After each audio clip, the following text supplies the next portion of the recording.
How's it going, everybody? Welcome to the Red and Bold Show. I am one of your hosts, Mark Adams of 49ers Camelot, and I'm joined by my co-host, Anthony Robertson of 49ers Cutback. How's it going, Ant? It's going well. It's that time of the year. The draft is upon us, which means it's the time of lies, and there's all kinds of stuff going on. There are players getting reportedly removed from boards. There's players reportedly being shipped out from San Francisco with all the reports that are going around. Nothing changes.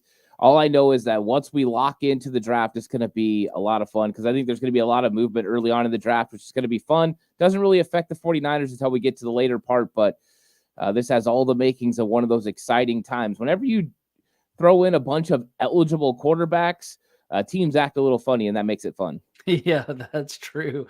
Lots of lying, lots of overreacting, lots of craziness. Josh is here in the chat with us. How's it going, Josh? Good to have you in here. We are going to get into our very own mock draft here later. The very first mock draft in the history of the Red and Bold Show. So considering that we're kind of new at doing this together anyway. So, it stands to reason that it's our first one. But hey, we're going to jump into that. Before we get in, and see, Freddie is in the chat as well. What's up, Freddie? What's up, Freddie?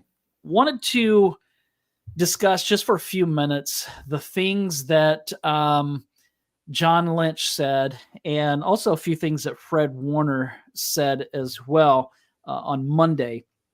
So John Lynch, among the things that he talked about, doesn't anticipate trading Brandon Ayuk, which, I mean, what else is he going to say? I wouldn't expect him to go, yeah, there's a good possibility.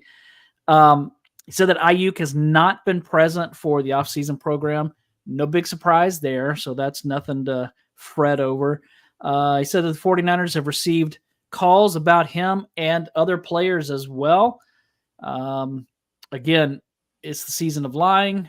Not saying that John Lynch is lying, but this happens a lot. So, again, nothing to get stressed out over. He wouldn't answer the question regarding Ayuk's agent being given permission to seek a trade. So I thought that was pretty interesting because the question was asked about Ayuk's agent. Have the 49ers given Ayuk's agent permission to seek a trade? And Lynch said, I don't want to go into that. So thought that was kind of interesting. And he said that he might consider moving out of round one.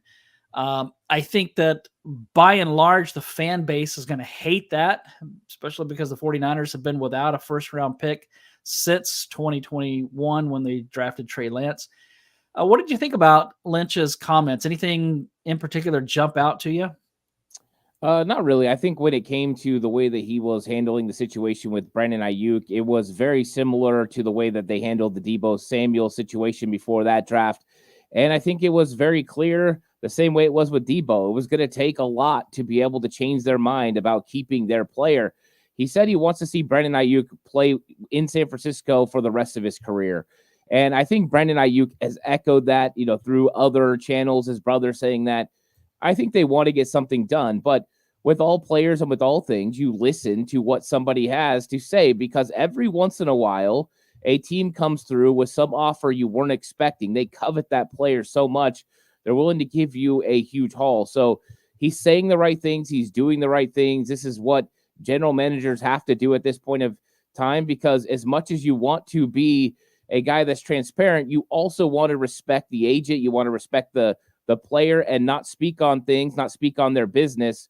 And so I think this is one of those things they're doing a good job. As far as coming to the end of the first round and trading out, I think that is a legit possibility. And I brought that up on the show a couple of times because when you get to 31, the difference between a player at 31 and a player at, say, 38 is not that big of a difference. If one of those guys you don't have a first round grade on doesn't fall to 31, you have players grouped up right there and a lot of good ones. If you could pick up a mid-round pick and then a couple mid-round picks to come back up into the top 50 later and get maybe a guy at like 37, 38, and then get a guy in the top 50, then you really help your football team. 2 in the top 50 is better than 1.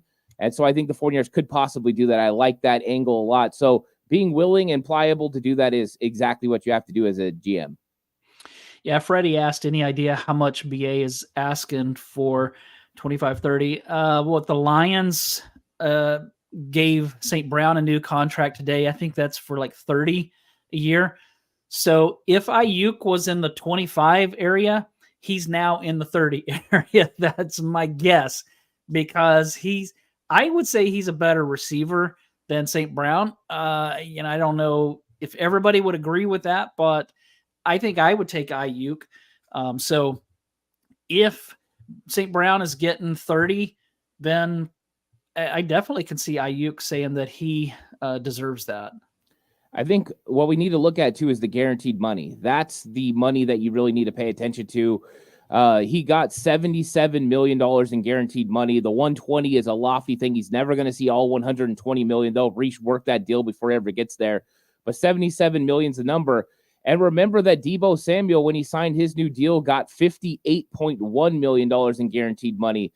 So you're not talking about a big difference. Deebo's deal, a 3-year deal. St. Brown's deal, a 4-year deal, $19 million more in guaranteed money.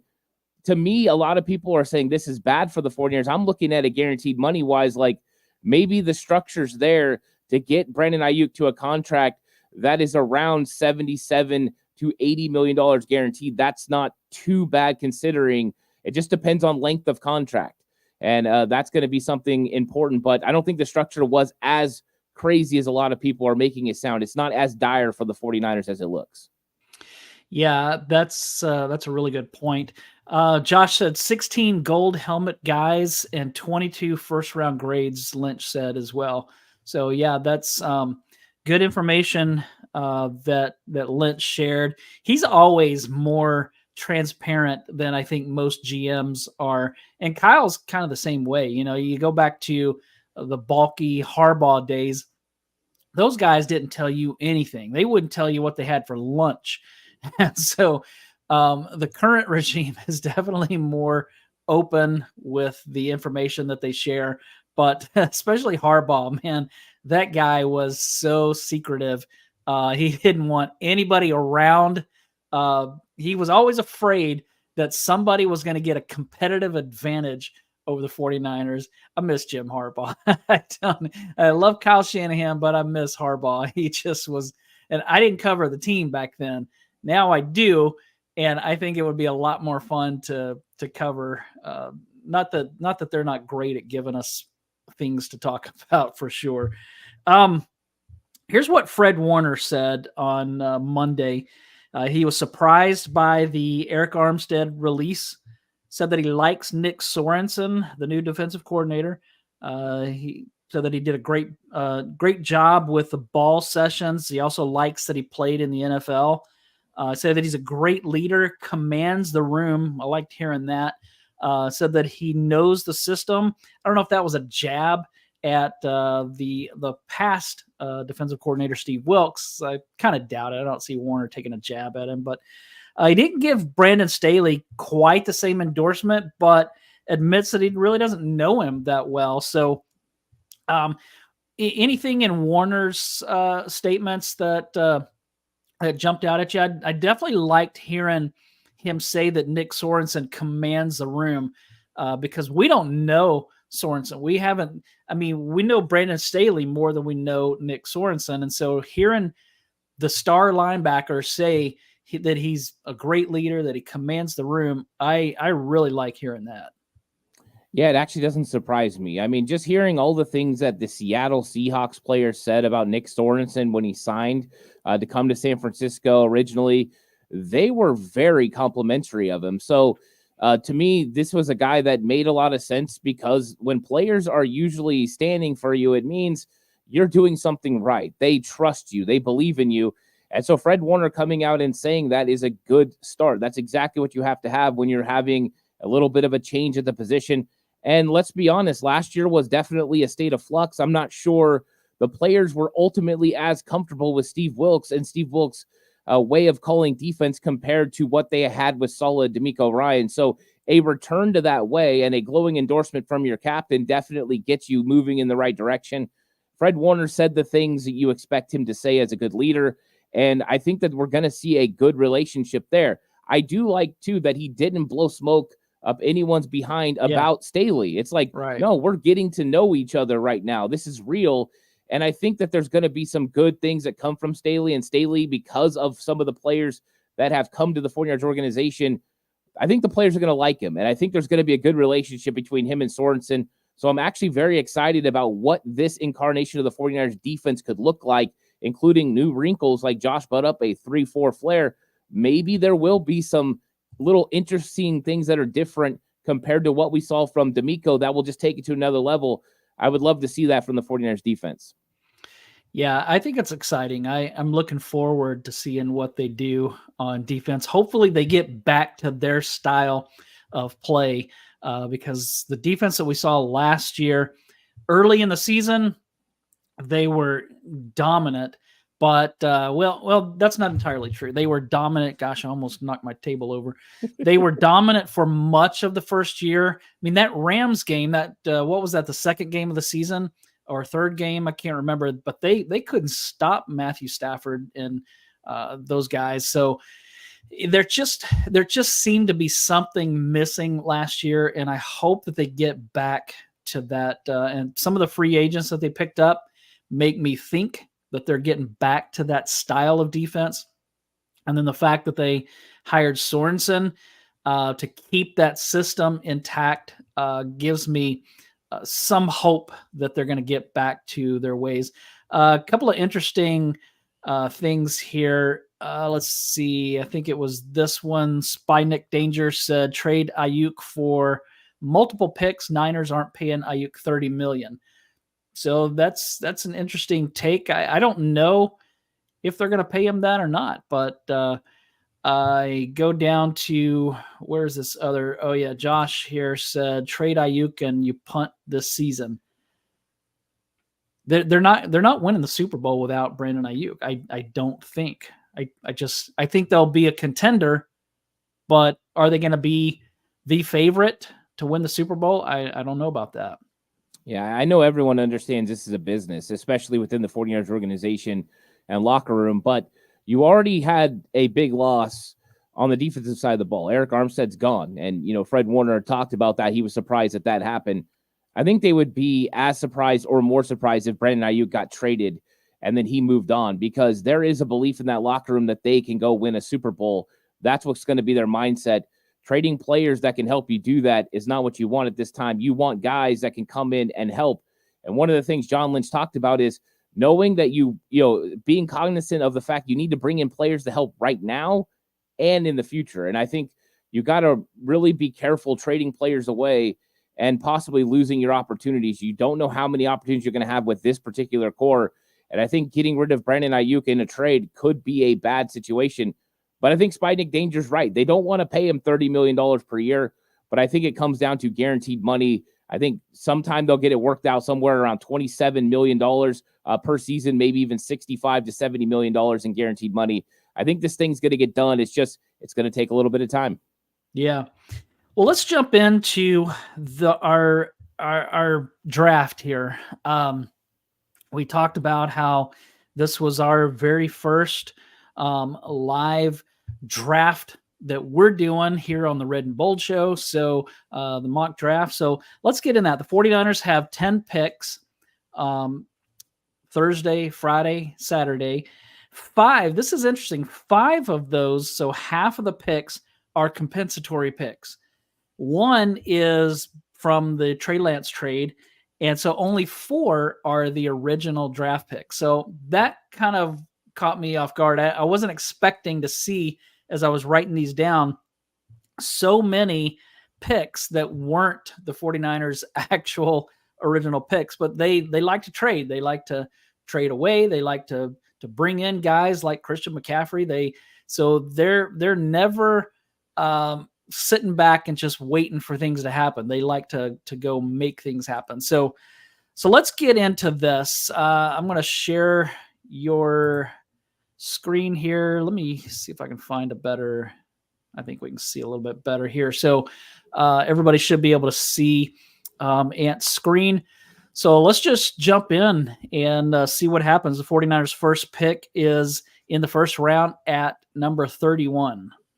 Yeah, so let's go ahead and we'll get this thing started. We know the 49ers aren't going to trade up very high, and we can see the quarterbacks going off the board.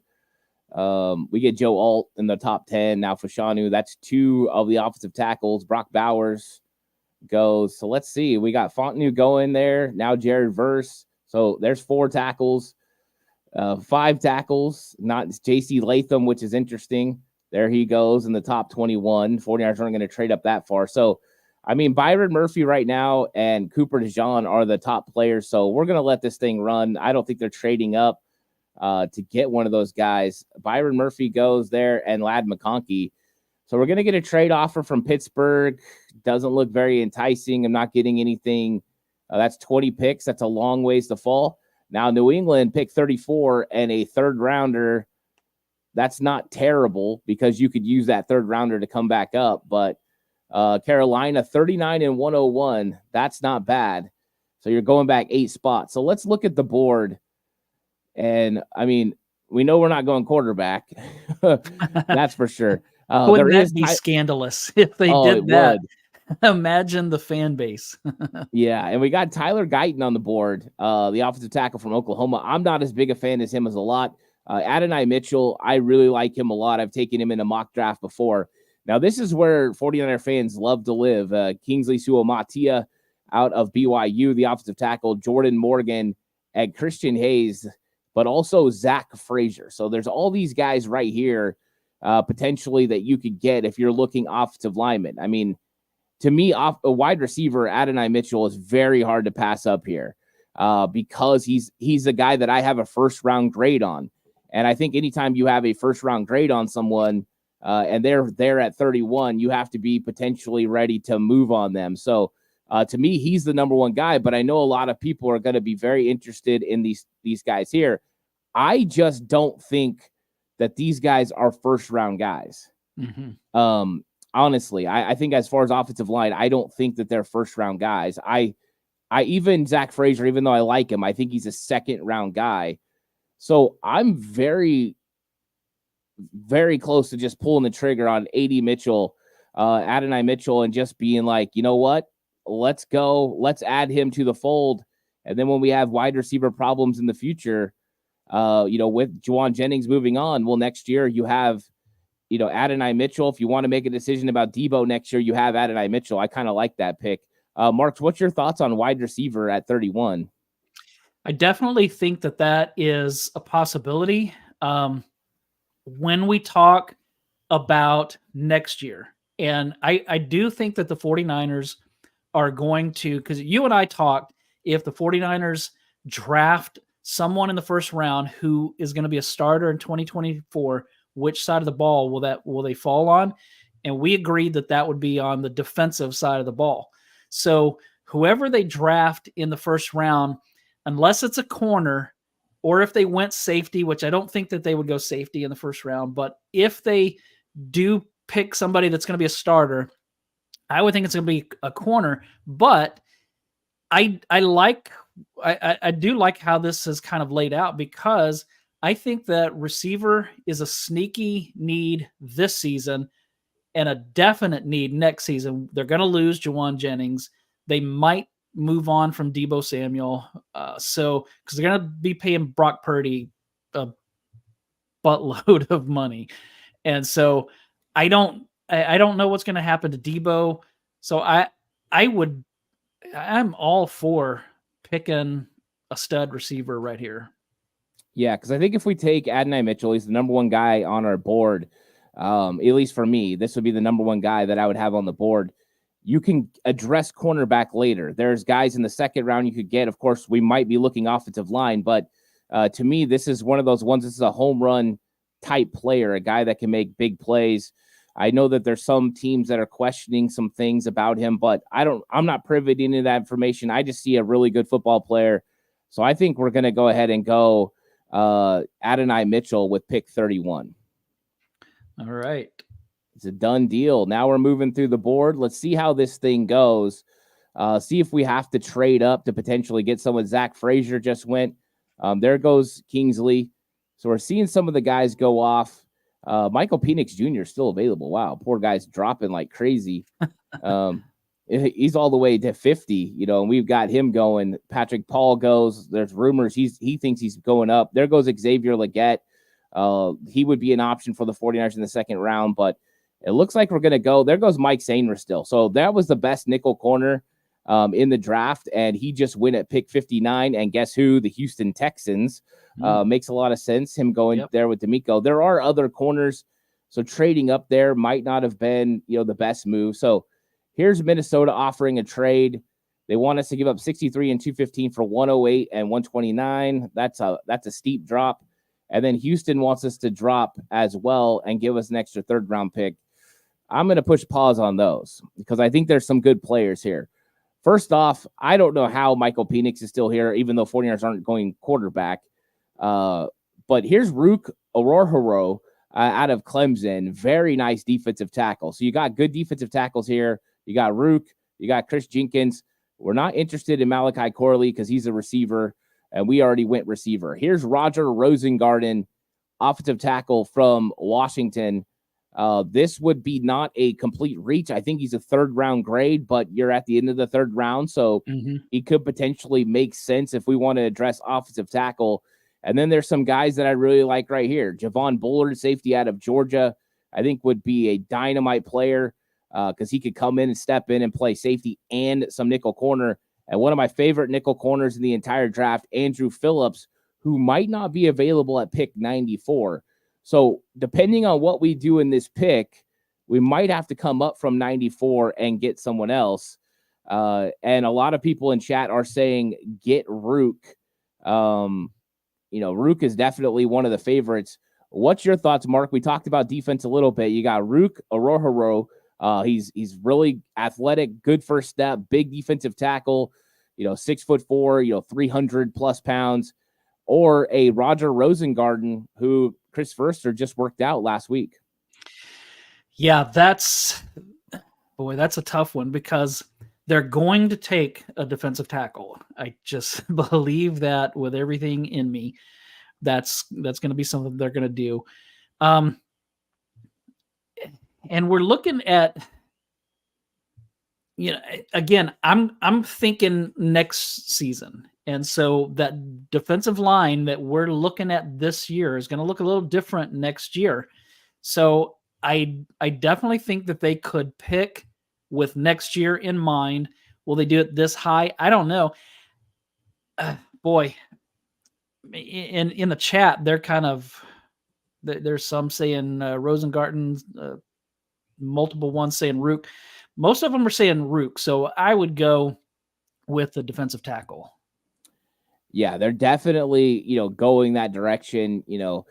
This is one of those things where it's also, how do the 49ers draft? 49ers love to stack defensive linemen. And the cry from everyone, in 49ers land is you need an offensive lineman. And, I just don't know if the 49ers are going to go offensive line as high as everyone thinks. I think they're higher on. Now, I do think they like Roger Rosengarten, but can they pass on a guy like Rook Orhoro who fits the system so well, 6'4", 294? I mean, the guy is a guy that has inside versatility. I like him a lot. I think he's a great player. I have a third-round grade on Roger Rosengarten. I don't mind Rosengarten here because it's the first round or into the second round, so it's basically third round. But if I was drafting with a 49ers thought process, I think Rook Orhoro would be the pick, even though, it's like we're seeing in chat. We spent the entire offseason, basically looking for, defensive line, and we got defensive line. And that's why a lot of people are like, why are we taking a defensive tackle in the second round? It's a good question. But I don't know. I think they still would go defensive line here, probably. But, man, I think it's hard to pass up on Rosengarten because I don't know how many offensive tackles are really that great after Rosengarten. I'm not a huge fan on Kieran Emigagi. I have him a fourth-round grade. Blake Fisher could be a guy, that we could address later, but we got to get a nickel corner. So this is one of those times where I think if we don't go offensive tackle, the truth is we're probably not going to go offensive tackle with a draft pick and a guy that's going to be able to make the roster. That's just the way it is. There are offensive guards / interior offensive linemen like Dominic Puny, who I like, Mason McCormick, that we could get for the interior. But when it comes to offensive tackle, we would almost be punting on offensive tackle if we don't go Roger Rosengarten. All right, let's do it. You want to go Roger Rosengarten? Yeah, I'm good with that. Yeah, so we're gonna go no defensive tackle here. No Rook. Might make people a little questionable, but hey, we're gonna address offensive line. Roger Rosengarten's the pick. Rook went the next pick to Arizona. Now we do want to think about potentially trading up because there is guys that we still like. Javon Bullard is a potential. Andrew Phillips. So Phillips is ranked on here as the 86th best player. So we'll see when we need to go up, but it probably is going to be pretty soon. There goes Renardo. Oh, there he went. So we just lost him anyways. Jeez, that happened quick. So now the question is, do we want to trade up still, or do we want to let this thing play out? Bullard is still available. I really like Bullard. We could also go with a defensive lineman like Dwayne Carter, who I like. Now, is he Rook? No, but he's still really good. So let's take a look at the defensive line real quick. Braden Fisk, I watched him a lot. I like him, but, he can't really hold up to double teams consistently. So when it comes to defensive tackle, that could be a concern. So, we could wait a little bit. We'll see where the picks go. So, yeah, the Cards took both our guys, like Josh said. They took Rook and they took Andrew Phillips. Boy, that hurt. And Renardo Green is another guy I really like, but he just went as well. So there goes Cole Bishop, good player. We'll let this thing play out and see what happens. With Andrew Phillips not being there, we'll just let the conversation happen at our next pick. There goes Trevon Willis. That's another guy they're interested in. It's always interesting just to see the players go. There goes Bullard. So we missed out on Bullard. Not interested in that trade. Going back 3 spots. We'll just ignore it. All right. So Kieran Emigagi still here. That doesn't surprise me. Here's Dwayne Carter. He's a solid defensive tackle. I do like him. I think because we went offensive line, I don't really expect him to go offensive lineman back to back. James Williams, interesting prospect. Marquis is a 6'5" former safety who would be transitioning to linebacker in the NFL. He runs a 4.6 40, but he's got length and size. He's an interesting prospect. Somebody I like. McKinley Jackson, the 49ers just met with. He was one of the late guys that they just brought in. 6'1", 326. Big dude. Wow. So that is another guy. But, there are some guys I like. Here's Kalen King, the corner. But it looks like, Dwayne Carter is a solid player. And I like him there. Oh, and Josh brought up Tavondre Sweat. Mark, he had a DWI about 3 weeks ago. Do you think the 49ers would still have him on the board? I don't know. They really, since Reuben Foster, they've kind of stayed away from any kind of character issues. Now, Harbaugh and Balky would have swiped him up already, but this regime, they've kind of stayed away from questionable character issues. So I would tend to think no. Yeah, I think you're right. And so my pick right here would be Dwayne Carter. He's been one of my favorite guys since I first watched him out of Duke. Explosive first step. He's got a lot of talent at the defensive line position. He's a very intelligent guy. I think I would go with Dwayne Carter. We didn't get Rook in the second round. We decided to go offensive line. It might be time to address defensive line with Dwayne Carter. Yeah, and I like David here in the chat says Carter sounds good. Team captain, good academics, 49ers like that. 100% agree. They like high character guys. They like smart guys. They like leaders. So I think that would be a great pick. All right, we're going to go Dwayne Carter. We didn't get Rook. Didn't work out. We went with the offensive lineman. We're going to go defensive tackle here with Dwayne Carter. and we're going to let this thing play out. And I think it's interesting. Kenny's asking, where did Rosengarten go? Around 77. He went to us. Yeah, at 63. We grabbed him at 63. Yeah. So we not quite as low as what he may go in real life, but yeah, I actually think, a lot of people are still mocking him to the 49ers pretty high. So, it's one of those things where he could still go pretty high. So let's take a look at the board, and we've got Jared Wiley, the tight end. He's pretty good. I know that a lot of people are saying we need to look edge, but here's Theo Johnson as well. And this is an interesting time in the draft because the 49ers are going to pick 124, 132, and 135. So we can literally get 3 pretty good players here. So the question is, what positions do we want to address? What do you think, Mark? I definitely like. Where do we go the first pick? We went wide receiver. Adonai Mitchell. So I definitely think I think we need a corner with one of these picks. It's a slim position now, but next year with Diamador Lenore and with Charvarius Ward being scheduled for free agency, who knows what that position is going to be like next year. It could be terrible next year. So I really hope that they're able to grab a good corner who could step in and play if both or one of those guys leaves next year. So yeah, that would be my 2 cents. And by the way, this first pick here is the Trey Lance pick. Yes, it is. Let's take a corner here.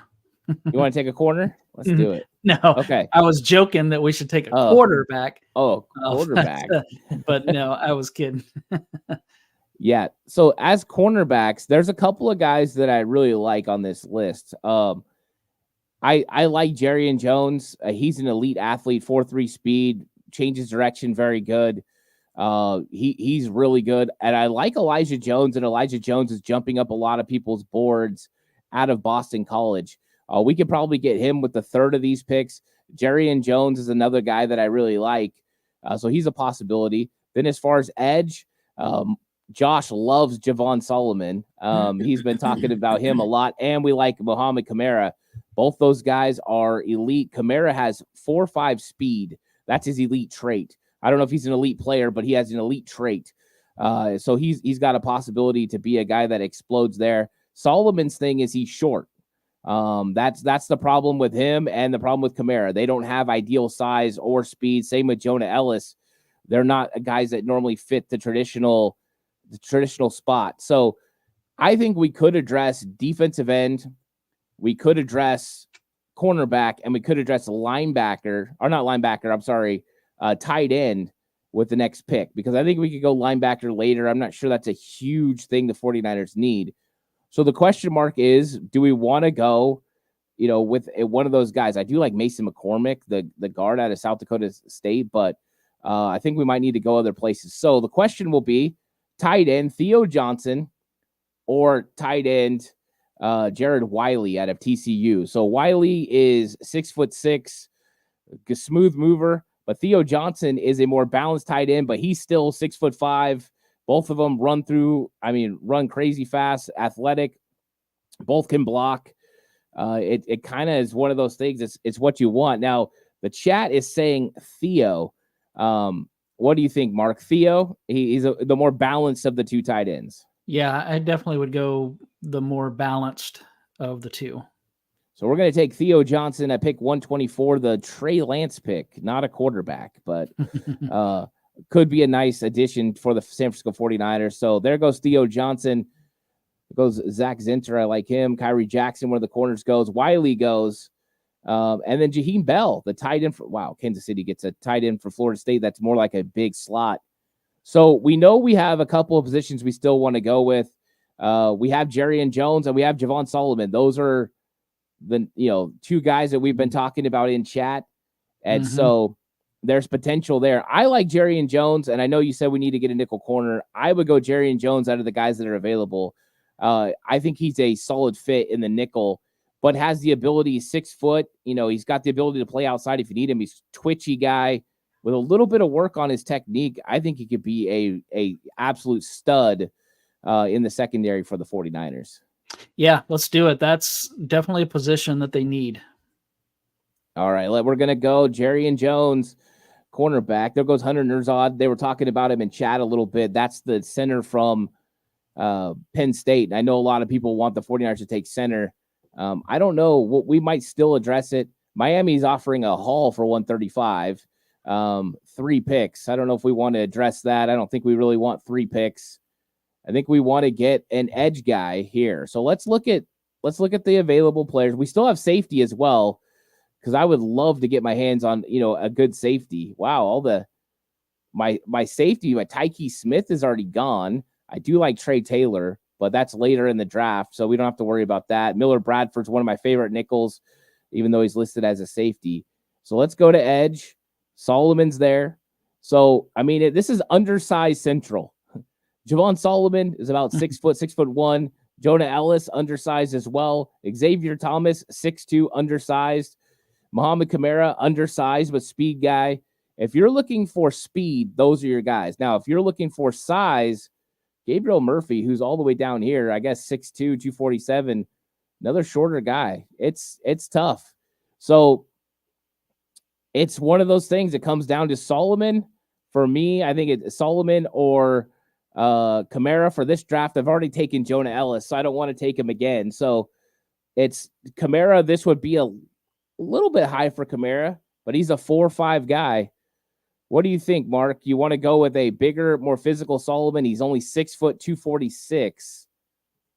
Or would you like to go with a Kamara who's 6'1", 248, similar size? Yeah. That's the thing about these these edge rushers is the size. They just don't have size beyond those initial guys. Yeah, I don't know. I don't know either of them, but yeah, I would pick whichever one you think is gonna, because they're gonna be a rotational piece, especially in 2024. So whoever you think coming off the bench is gonna make the biggest impact. Yeah, here's what's interesting is David Morazzo says in chat, Bo Richter in the later rounds. He was one of my draft gems. Bo Richter. I like Bo Richter a lot. He's actually almost a carbon copy of what you're going to get from Muhammad Kamara. 4'5", 40-inch vertical leap. He's out of Air Force. Dude is a specimen. I've been meeting with Philadelphia and Baltimore. They see him as a potential guy that could come in and fill the Hassan Reddick role. I would like Bo Richter late, but right here, if I'm going edge rusher, I'll probably go with Solomon, even though I haven't taken him. Interesting player. He played in a 3-man front, didn't really play a lot of outside, so it would be projecting. But let's have a little fun. Let's go Javon Solomon at 135. So we get an edge guy, different than what I've done before. And now we're coming up on pick 176. And it's going to go probably a lot faster now. So Brendan Rice and Luke McCaffrey are both gone. Yeah.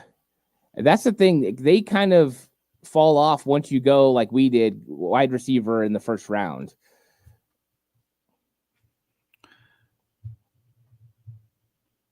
So there goes Jalen Wright, a good running back. Ray Davis, one of my favorite running backs in the draft. I love the way he runs.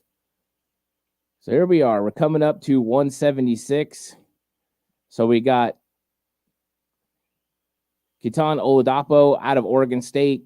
He's a big safety. He's on the board. 49ers like the running back here, Isaac Guerrero, but I don't know. I'm not a fan of him at all. I can't see myself pulling the trigger for the 49ers. He doesn't do it. Here's still Muhammad Kamara. He's still available. Here's Trey Taylor, one of the safeties I like. And then we know that they really like Sione Vaki. They've met with Sione Vaki a lot. This might be a little early for Vaki, but because the 49ers don't pick from 211 or till 211, this might be a player that you have to take now because you could miss him. So when it comes to defense and it comes to the safety position, I mean, I like Taylor and I like Vaki, and they're pretty close together. To me, I think this might be a position where we go with safety, and I think we might go with Sione Vaki already because, I mean, he's a playmaker. And the thing I like about Sione Vaki compared to other guys is he's a guy that can play multiple positions. He played at Utah in the box as like a linebacker. He played safety. He also played running back. And so Vaki's a very interesting talent. It just finds itself around the ball a lot. So I think that, Sione Vaki would be the pick here. I do want to look because David's asking about wide receivers. We did go wide receiver earlier.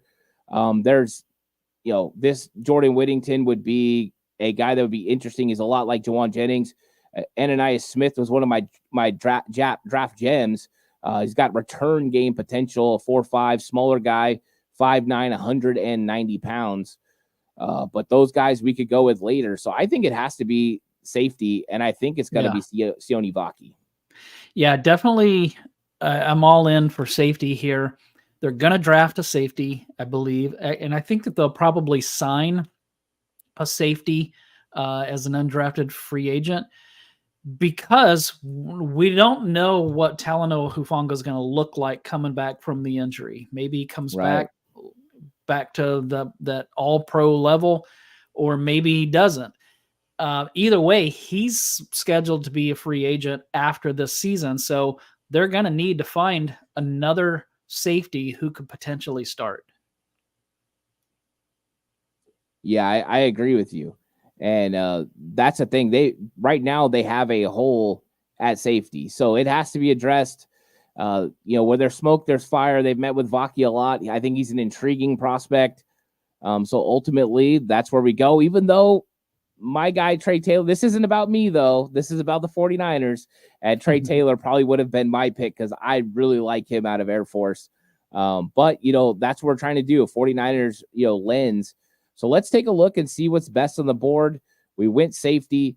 We've went offensive tackle. We went defensive tackle. I think now you're kind of just starting to look for best player available.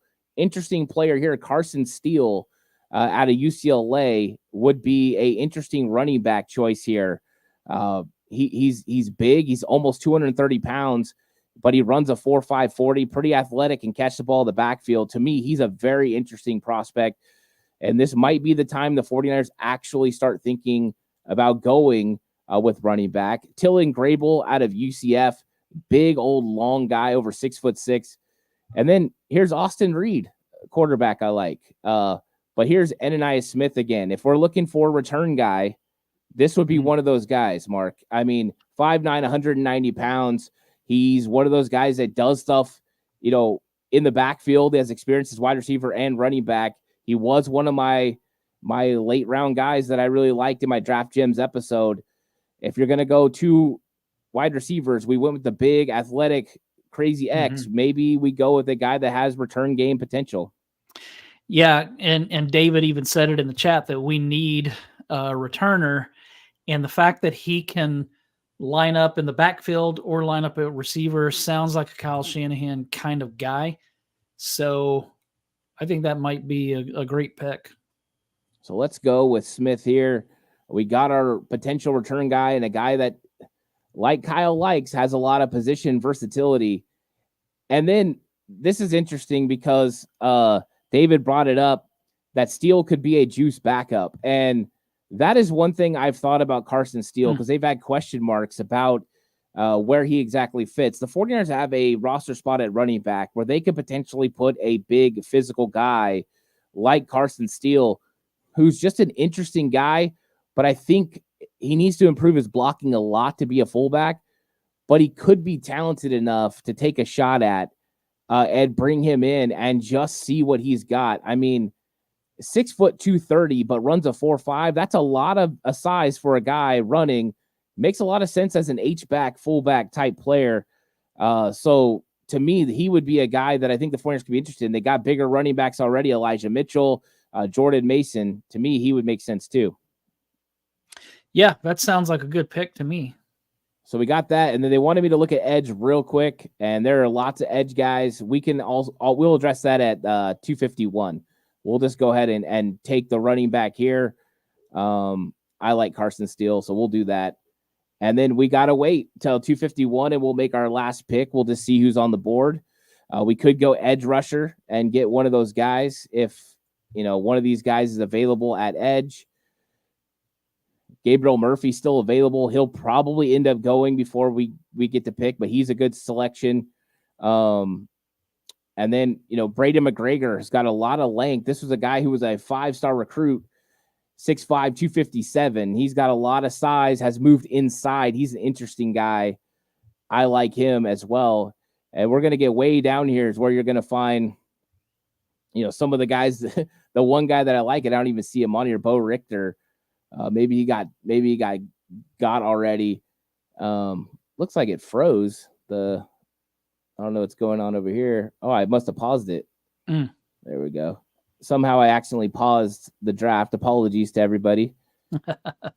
But Braden McGregor, I know a lot of people don't like him, but he's a guy that I like, and they talk very highly of him. The guys at the Senior Bowl, so he might be someone they're interested in. And Josh says they met with McGregor at the Senior Bowl. It's not going to take me a lot to go with McGregor because I really like his film. So I think if we're going to double up edge, I say we go with McGregor here for our last pick. Yeah, let's do it. All right. Braden McGregor is the 49ers' last selection, 6'5", a bigger defensive end. So we addressed the defensive end twice in this draft. I think we got a pretty good haul. I'll go ahead and download it, but get rid of the downloads here. But here we go. Here's our picks. Pick 31, wide receiver Adonai Mitchell from Texas. Pick 63, Roger Rosengarten, offensive tackle from Washington. At 94, Dwayne Carter, defensive tackle from Duke. 124, Theo Johnson, tight end, Penn State. 132, Jerrion Jones, cornerback, Florida State. At 135, addressed edge with Javon Solomon, the edge from Troy. 176, Sione Vaki, safety out of Utah, the versatile player. 211, went back to wide receiver with Ananias Smith, at wide receiver Texas A&M, to be a receiver and return guy. 215, a running back, Carson Steele, with a lot of flexibility, big running back. And then 251, Braden McGregor, the fact he's still there, 6'5", almost 270 pounds with a lot of length. I think it was a pretty good draft, Mark. Yeah, I think we did pretty well. It'll be interesting to see how this draft compares to what they actually do. I know that Brian Peacock, I don't know if he does it anymore, but he used to do his own shadow draft and would compare who he took or would have taken. He would compare it to what the 49ers did, like years down the road. And he often did a better job than the 49ers did. This was more in the bulky era, but yeah, I think that looks good. So at 31, with who's going to be available, who do you want to see them grab at 31? I think, I would love for them to be able to get a player that can make an impact on the 2024 season. And, I think the most likely would be, one of the elite edge players. I don't think any of them are going to be available. So it's going to have to be a cornerback that can help this year, a nickel corner, or potentially a wide receiver. And a lot of times, people wonder why you don't go offensive line, because a backup offensive lineman doesn't have the off chance to get on the field as much as wide receiver 3 or 4. Wide receiver 4 is going to make an impact more during a season than backup, tackle usually. Yeah. So I think it would have to be somebody like that. And if you have the potential to get one of these elite wide receivers, I think it's too tempting, especially with the question marks about Jawan Jennings just next year with Jawan Jennings moving on. You would save money at wide receiver 3. He's going to make over $4 million. Your guy you get at 31 is going to make just over $3 million. to me, it does make sense to start preparing for the eventual replacements for Jennings and even Debo if you have to at some point. Yeah, Kenny in the chat said O-line, O-line, O-line, O-line. I think I would be surprised if they go O-line at 31, because I just don't know if the guys that they have with first round grades are going to be there. So I think that those that are one in first round offensive line might end up being disappointed. I wouldn't mind seeing Cooper DeJean fall to 31 and the 49ers grab him. I think that they need a corner. They need a talented corner, and I think that he might be a really good one to fit in, not only this year, but next year with whatever happens to the two starters. Yeah, I think cornerback is the most likely to be available, for there to be a guy that has a first-round grade available at 31. To me, cornerback could be the right way to go. Just like Kenny said in chat, two expiring contracts coming up. They got to rework a deal with Yamada Lenore or even with Mooney Ward. They got to get this thing figured out. And we know they still have question mark at nickel. Isaac Gedem, good player. I like that. Rock Yasin, good player. I like that. But for the future, you've got to make sure you're continuing to bring players in. Like John Lynch said in his press conference, guys who are 1 or 2 years away from needing to make an impact. Mm-hmm. Offensive line is always going to be the gravitational pull for 49ers fans, and that's understandable. I just don't think where you're at 31, that the exact player that you need is going to hit. I don't think one of those offensive tackles that is going to be available is going to be somebody that can help you this year. And that's the real problem with the way that things are going, is how quickly can those guys get on the field. So if one of those guys fall, if JC Latham or, one of those guys happen to fall, 100% all for the 49ers going offensive line.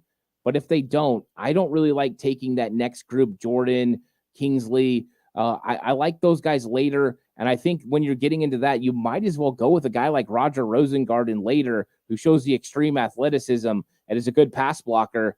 I don't know. To me, it's after that, it becomes a little bit more nervous for offensive line in this draft. Yeah, I would agree. And I don't think that they're going to trade up for a tackle. I just don't see that happening this year. But that's all that I have. Any last thoughts?